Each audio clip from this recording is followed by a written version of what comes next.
Qui que tu sois, toi qui tiens sans dessus, âme douloureuse, fichée comme un pieu, parle-moi si tu le peux.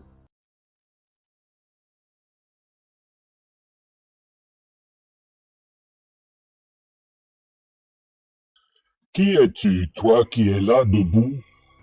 N'es-tu pas le des nôtres?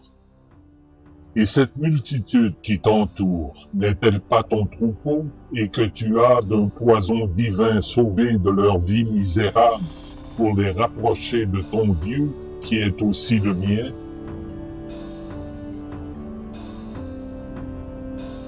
Je ne suis pas des tiens et je me suis gardé de propager ma foi en échange de biens.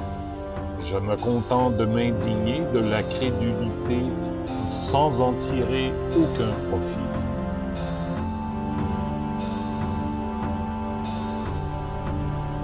Que me demandes-tu donc?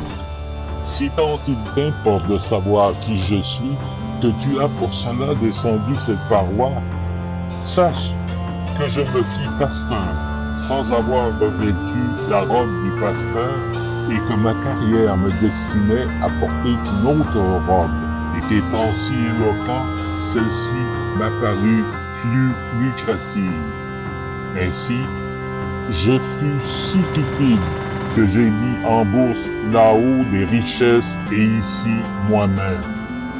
Au-dessus de ma tête sont placés les autres, cachés dans les fissures du grand lac salé de Havre au Basque, qui m'accompagnèrent en faisant comme moi de la simonie dans des quartiers ou des pays sous-développés et partout ailleurs où l'espoir peut faire oublier l'indigence.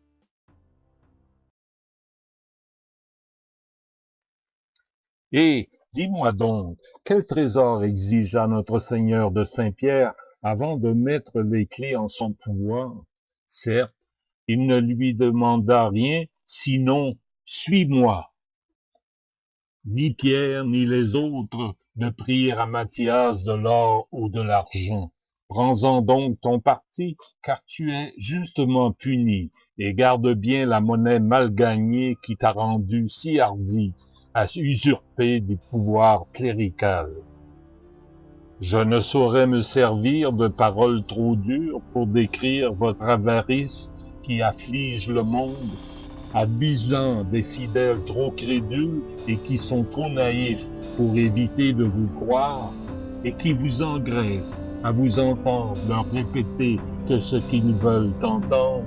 Vous les affligez d'un sort ignoble pour faire jaillir chez eux la crainte en même temps que la prodigalité. C'est vous, pasteur, qu'aperçut l'ange de l'Apocalypse quand il vit la dame qui siège sur le trône de la capitale se prostituer avec les princes.